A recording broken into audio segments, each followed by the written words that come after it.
Halo, Assalamualaikum. Jumpa lagi dengan saya NJA dalam metode perancangan program. Nah, kalau sebelumnya kita sudah bahas mengenai perbedaan pemrograman terstruktur dengan pemrograman berorientasi objek. Nah, sekarang kita bahas mengenai tahapan perancangan program berorientasi objek ya. Nah, yang pertama harus kita lakukan adalah mengidentifikasikan kelas, atribut, responsibility, serta operasinya. Nah, untuk mendefinisikannya, kita menggunakan teknik menggarisbawahi ya kata benda dan kata sifat yang relevan dengan masalahnya. Contoh, ini ada contoh dibutuhkan program untuk membaca file karyawan yang berisikan nomor karyawan, tingkat upah, dan jumlah jam kerja per minggu. Nah, ini adalah kata-kata yang harus kita kata bawahi, yang harus kita garis bawahi ya sebagai atributnya. Nah, program kemudian memvalidasi upah dan jam kerja. Nah, jika benar, hitung upah mingguan pegawai dan cetak slip.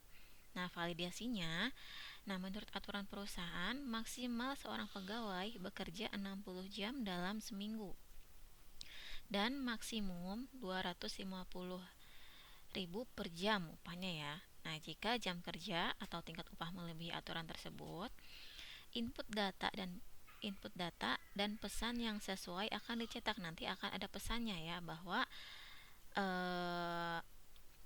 nilai upah atau jam kerjanya melebihi aturan seperti itu. Dan upah mingguan karyawannya tidak dihitung. Nah, cara hitung upah mingguannya didapatkan dari upah mingguan dihitung jam kerja dikalikan dengan tingkat upah. Nah, jika lebih dari 35 jam kerja, pembayaran untuk lembur jam kerja dihitung setengahnya. Nah, ini kita bentuk dalam tabel.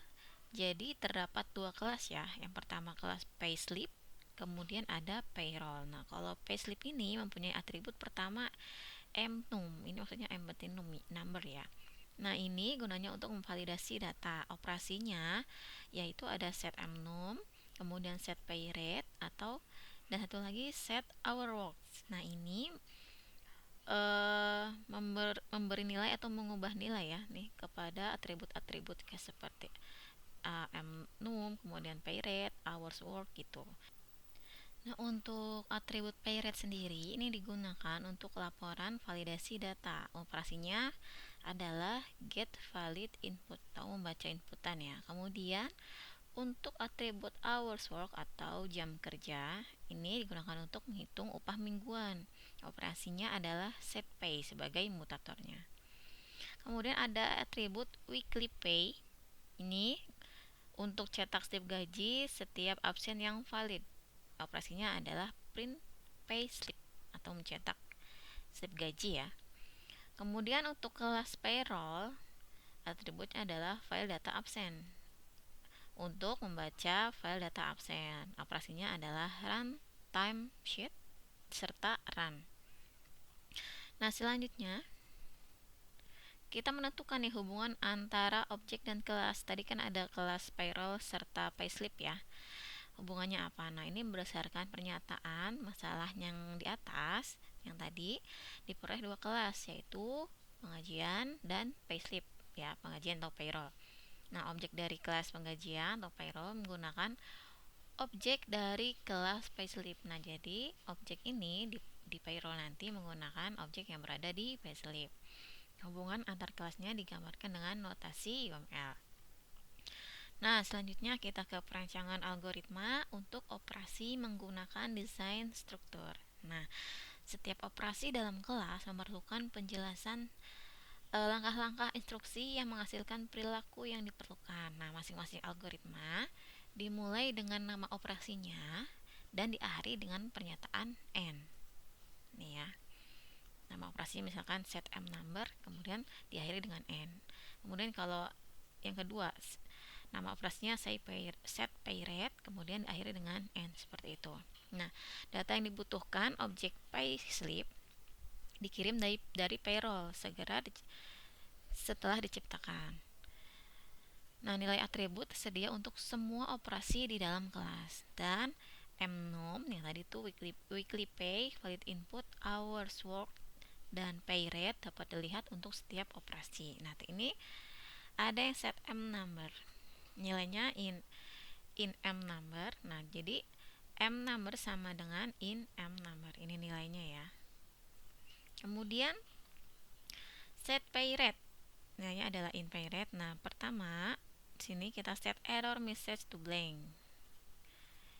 Kita punya error message tapi dikosongkan terdahulu. Nah, kemudian jika in pay rate maksimal lebih besar dari max pay, jadi dari aturan ya, dari aturannya, maka akan muncul pesan error, yaitu rate upah melebihi 250.000. Nah, kemudian print m number in pay rate dan beserta error message-nya. Kemudian valid input adalah false karena melebihi aturannya. Nah, kemudian ini else if-nya jika tidak melebihi max pay ya, berarti pay rate sama dengan in pay rate. Berarti di sini sudah sesuai. Kemudian and if, kemudian diakhiri dengan and. Selanjutnya untuk operasi set hour works, nilainya adalah in hour works. Pertama, set error message, ini untuk error message ya, jika tidak sesuai. Nah, ini ada pernyataannya, ada kondisinya jika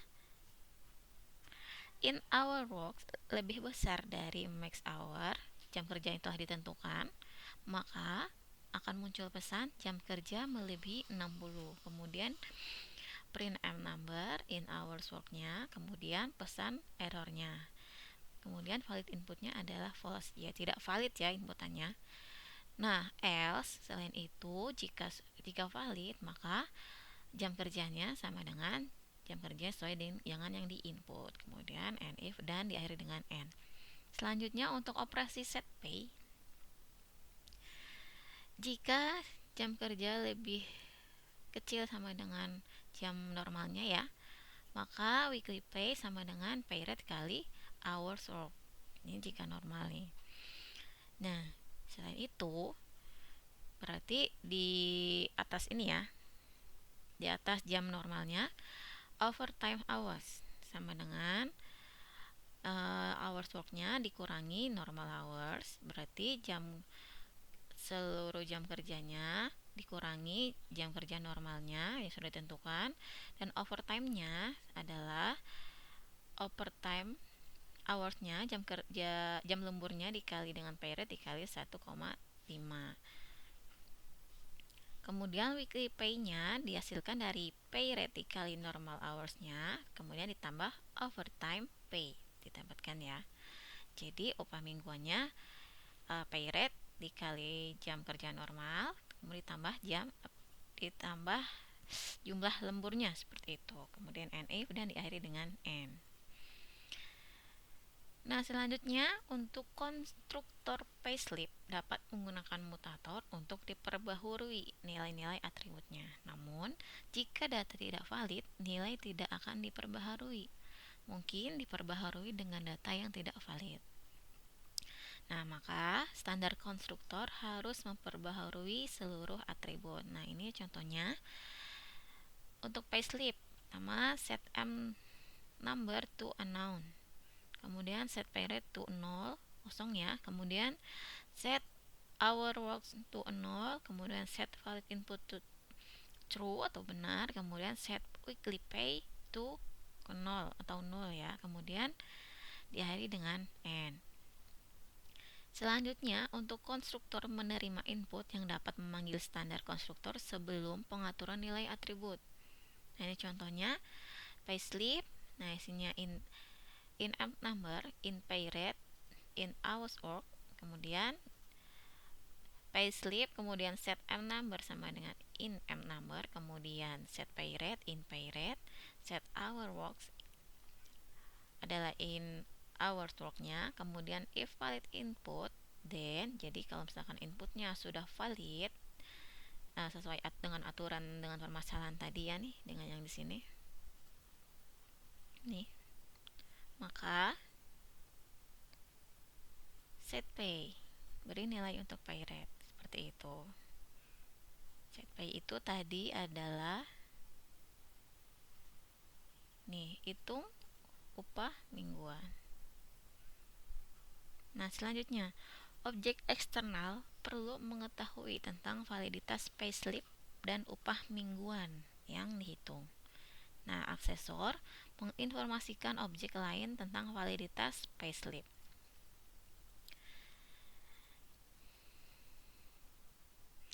Get valid input sama dengan valid input ya. Kemudian untuk print payslip, ini untuk mencetak payslipnya, slip gajinya. Jika valid input, ini artinya jika inputannya valid, maka cetak ya, cetak M number, kemudian pay rate-nya, jam kerjanya, kemudian WQP-nya, semuanya dicetak, kemudian NIF dan diakhiri dengan N. Selanjutnya, mengembangkan tes atau menjalankan algoritma. Nah, ini berupa langkah terakhir, yaitu mengembangkan kelas yang memiliki operasi dengan algoritma seperti baris utama pada program prosedural. Menjalankan algoritma dengan membuat kelas yang berisikan algoritma utama. Menjalankan kelas atau tes atau uji ya, menyediakan interface antara objek payslip dengan lingkungan luar termasuk user. File data absen merupakan bagian dari interface antara lingkungan luar dan objek payslip. Data absen akan menjadi atribut pada driver kelas dan driver konstruktor akan muka file. Contohnya dalam payroll, timesheet filenya adalah timesheet.date, ini adalah datanya ya. Berarti datanya bernama timesheet. Selanjutnya, nah ini input proses dan outputnya. Inputnya adalah data absen, kemudian app number, kemudian hours work, dan pay rate. Ini adalah atribut-atribut yang berada di kelas payslip ya. Kemudian prosesnya adalah membaca data absen, kemudian membuat payslip dari data absen, kemudian mencetak payslip yang valid. Outputnya berupa cetakan payslip, kemudian pesan kesalahan untuk payslip yang tidak valid. Nah, ini algoritma untuk driver kelas payslip. Pertama run, kemudian baca M number, hours work, dan pay rate. Ini didapatkan dari kelas payslip ya. Kemudian do while more record. Ini lakukan perulangan. Pertama, create payslip as new payslip. Isinya M number, pay rate, serta hours work, jam kerja. Kemudian payslip, print payslip. Baca payslip, isinya M number, pay rate, serta hours work-nya. Kemudian akhiri perorangan. Kemudian diakhiri dengan N. Nah, ini hubungan antara kelas payroll beserta payslip. Nah, payroll ini membaca atribut-atribut yang berada pada di payslip. Nih ya inputannya. Yang dia kan cuma punya data absen nih atau timesheet filenya, tapi dia bisa menggunakan M number, hours work, kemudian pay rate yang berada pada kelas payslip. Nah, di sini. Seperti itu ya. Jadi ini hubungannya one to many. Bintang ini adalah banyak. Nah, sekarang kita coba menganalisis sebuah kasus. Nah, sebuah sawah berbentuk segitiga. Nah, ini dimaknai kita dapat membentuk kelas sawah segitiga ya. Kita mempunyai kelas sawah underscore segitiga. Nah, tapi bagaimana jika dihadapkan dengan bentuk sawah yang berbeda-beda? Misalkan ada bujur sangkar, kemudian persegi panjang, atau poligon, atau yang lain-lain. Nah, sawah ini dapat menjadi abstrak. Nah, dan bentuk sawah seperti segitiga, bujur sangkar, persegi panjang, dan poligon dapat merupakan turunan dari sawah. Seperti itu ya. Nah, abstrak ini dapat diumpamakan sebagai kepala tanpa badan. Nah, di mana informasi berupa konsep. Nah, abstrak ini tidak dapat digunakan langsung. Hanya turunannya saja yang dapat menggunakan atribut serta metodenya tersebut. Nah, kita review sekilas mengenai kelas ya. Kelas ini mempunyai struktur nama, kemudian atribut, serta metode. Tetapi, tidak semua kelas harus memiliki tiga bagian tersebut. Bisa jadi hanya berisi kelas beserta nama beserta atributnya saja, atau bisa jadi nama kelas beserta metodenya saja. Nah, misalkan sawah ini tidak memiliki atribut, tapi memiliki metode bentuk yang dapat mendeskripsikan bentuk sawah nih. Atribut tidak ada, tapi ada metodenya, publik bentuk. Jadi sawah ini bisa berbentuk apa aja nih. Dia mempunyai kelas turunnya di bawah nanti, seperti itu. Nah, segitiga ini, sawah yang segitiga merupakan instan atau kelas turunan dari sawah yang tadi, yang merupakan kepalanya tadi ya. Nah, kelas ini memiliki dua atribut dimensi, yaitu alas beserta tinggi. Nah, metodenya yaitu get dan set digunakan untuk mengisi dan mengambil. Yang get ini untuk mengambil dan set untuk mengisi nilai dari atribut. Nah, ini ilustrasinya ya. Ini kepalanya nih, sawah dengan metodenya bentuk. Nah, kelas turunannya ada segitiga. Segitiga mempunyai atribut sisi alas beserta sisi tinggi. Ada dua atributnya. Kemudian metodenya bisa apa aja? Pertama ada metode get sisi alas, kemudian set sisi alas, kemudian ada get sisi tinggi dan set sisi tinggi. Nah, selanjutnya cara hitung kebutuhan pupuk kepada sawah ini. Nah, hitung kebutuhan pupuk bentuk kelas yang segitiga, kita mempunyai kelas turunannya lagi nih, segitiga CTRL, atau fungsinya untuk mengkontrol kelas segitiga ini. Ini punya turunan ya, untuk mengkontrol kelas segitiga ini.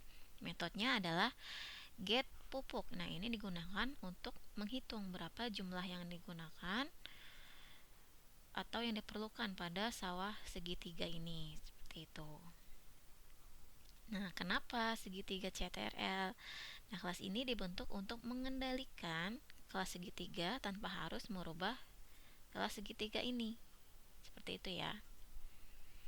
Nah, kelas ini mencari berapa jumlah pupuk yang diperlukan. Jika nanti kita perlu menghitung luas atau keliling segitiga bagaimana? Nah, kita cukup menambahkan fungsi get luas di bawah sini nih, metodenya atau operasinya di sini nih, public float get luas, kemudian bawahnya get keliling, seperti itu.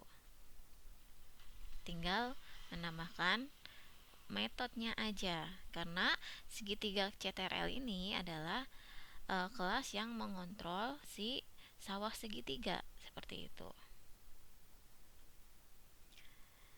Selanjutnya tadi ada atribut segitiga SGT ya. Ini merupakan instan yang menunjukkan bahwa kelas ini merupakan kelas turunan dari segitiga. Artinya, kelas 3 kontrol dapat menggunakan seluruh metode dari kelas induk segitiga. Kita cukup fokuskan pada fungsi yang hendak kita terapkan di segitiga ini. Nah, bagaimana jika bentuk sawahnya beda? Misalkan bujur sangkar. Bujur sangkar itu yang sisinya sama ya, atau segi 4. Nah, kita cukup extend sawah dengan bujur sangkar. Kita buat kelas turunan baru lagi. Nah, kenapa atributnya private?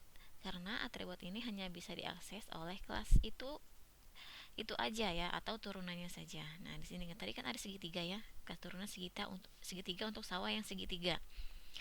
Nah, misalkan ada sawah lagi dengan berbentuk bujur sangkar, kita extend nih buat turunan kelas lagi nih bernama sawah bujur sangkar.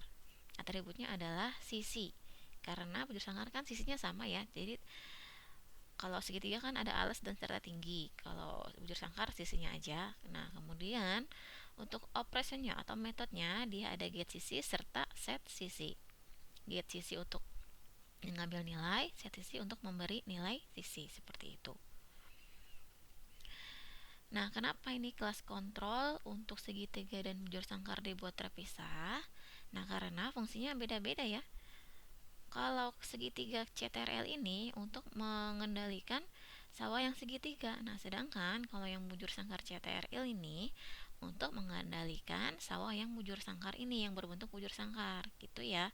Jadi tidak bisa nih yang bujur sangkar CTRL mengelola atau mengkontrol si sawah yang segitiga, nggak bisa, karena dia ini punyanya turunannya si bujur sangkar seperti itu ya. Jadi ini pun yang segitiga CTRL tidak bisa untuk mengkontrol si sawah yang bujur sangkar karena udah punya nih turunannya masing-masing gitu ya.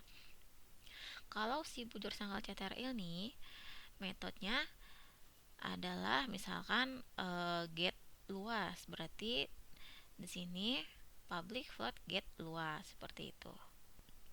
Baik, saya ada pertanyaan.